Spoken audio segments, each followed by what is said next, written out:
Hey there, welcome to Stay Curious with Saurabh, where we explore big ideas with humble curiosity. In the previous episode, I talked about survivorship bias. The link is in the description. I ended that discussion with a question: what matters more for success, effort or luck? That's what we will explore today. I won't pretend to give you a conclusive answer, but I do hope to offer you a fresh way to look at this debate. Let's start with definitions. Success can mean different things to different people: money, fame, power, happiness, peace of mind. So let's just call success the desired outcome.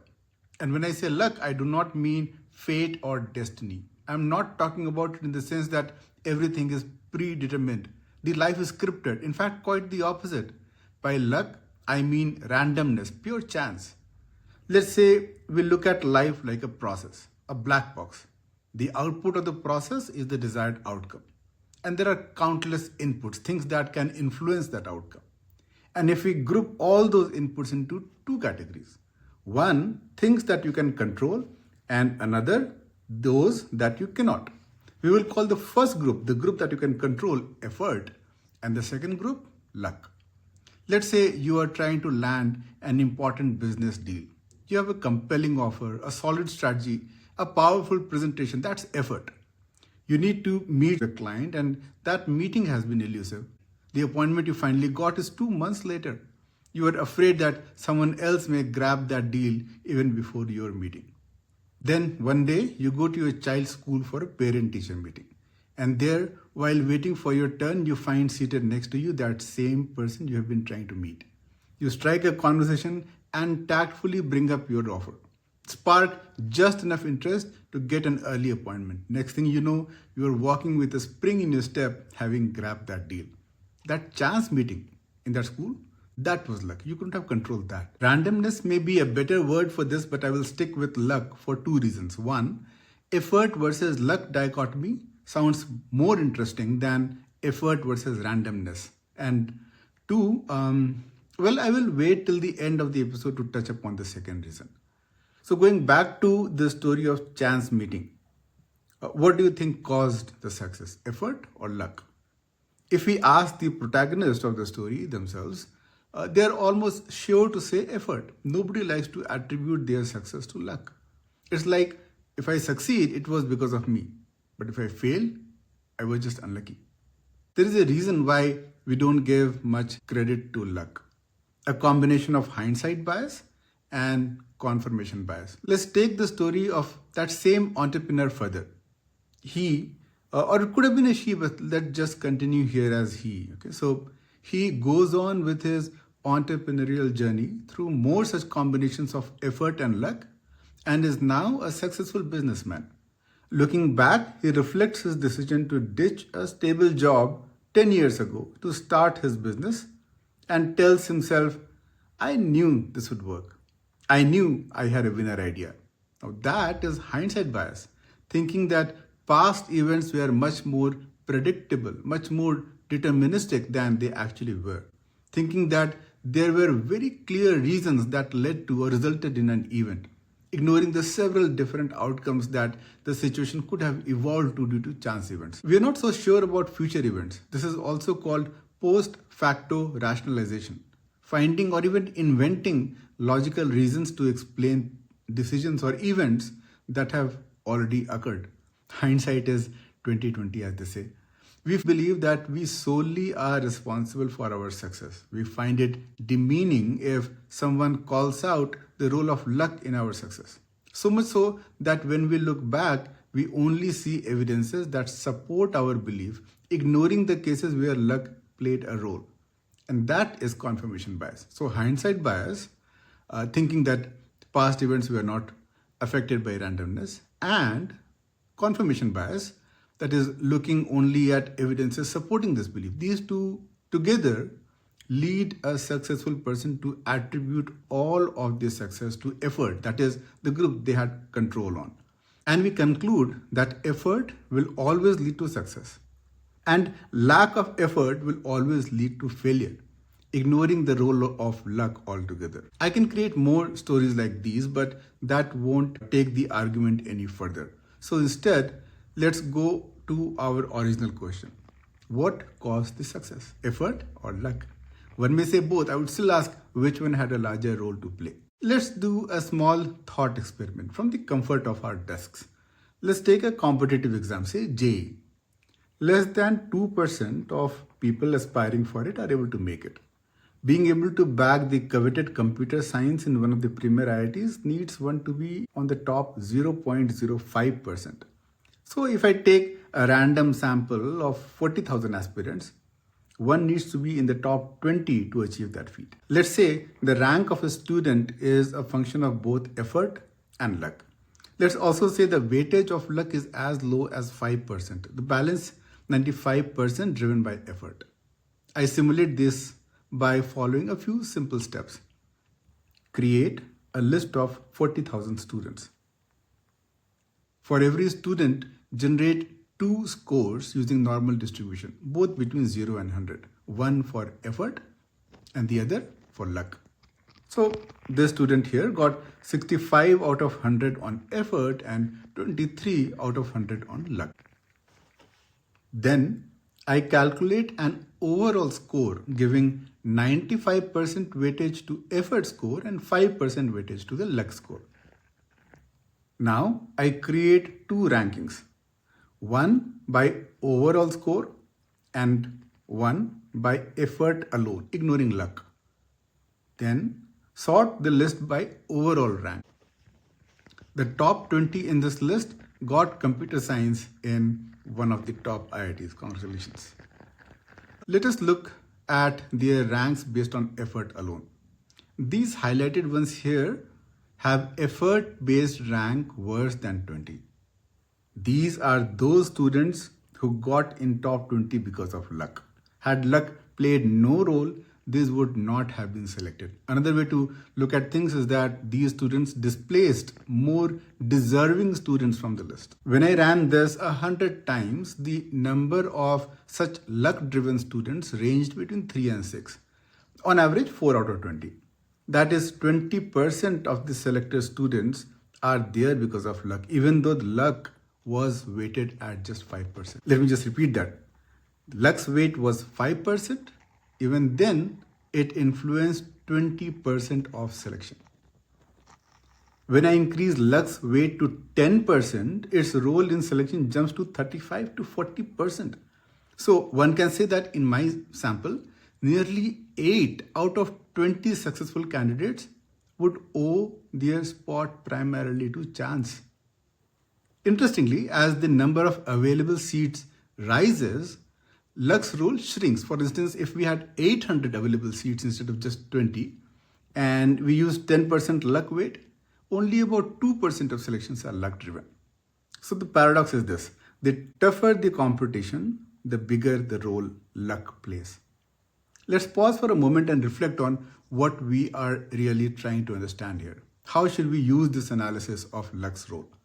One possible inference is, if luck can undo all my effort, why bother trying at all? This is very similar to something called as the fatalism trap, which is to accept unfavorable situations as ill fate, as God's will, and do nothing about it.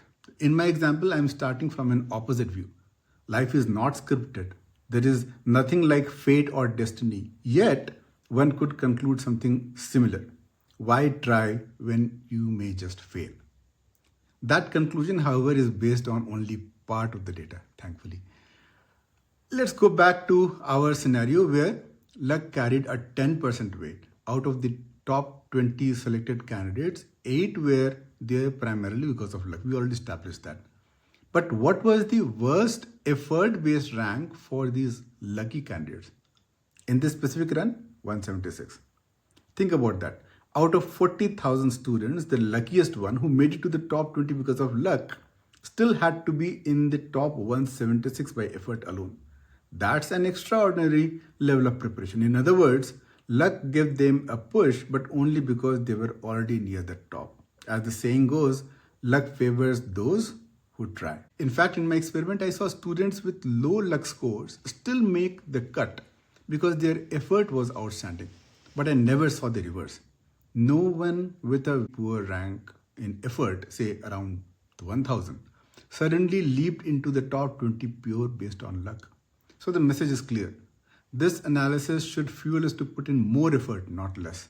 So, if you're feeling low on confidence, put in more effort so luck even has a chance to push you higher. And if you're already feeling confident, then also put in more effort so that someone else's luck doesn't displace you. Luck cannot be an excuse for inaction. Do more effort to increase effort score. But wait, is there a way to increase your luck score? Can we get luckier? Wouldn't that be great? Researchers believe it is possible. And no, I'm not talking about stones and talismans and complex rituals. I'm talking about something rooted in logic that is repeatable and based on evidence. Neurologist James Austin did an extensive research on luck and categorized luck into 4 types. I will share only 2 out of those 4 here. One, luck from motion, the kind that comes from being active, trying new things, and bumping into possibilities you wouldn't meet if you stayed still. And 2, luck from preparation, where your expertise and alertness allow you to notice and seize opportunities others might overlook. A great example combines both. In 1945, Percy Spencer, an engineer at Raytheon, was testing magnetrons, the vacuum tubes that generate microwaves. Nothing glamorous, just another day in the lab. While standing near an active radar set, he noticed something odd. A chocolate bar in his pocket had melted. Now, most people might have simply thought, well, that's messy. But Spencer was both in motion, running lots of experiments, and prepared with a curious engineering trained mind. Instead of dismissing it, he investigated further.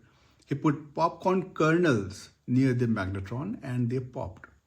He tried an egg, it exploded. This accidental observation combined with his preparedness led to the realization that microwaves could heat food. And thanks to that, today we can reheat our leftover pizza in seconds. This serendipity, was that luck? What if Spencer did not have a chocolate in his pocket that day? Or was that effort? After all, he made that observation only because he was running experiments. The point is, it doesn't matter. What matters is the takeaway.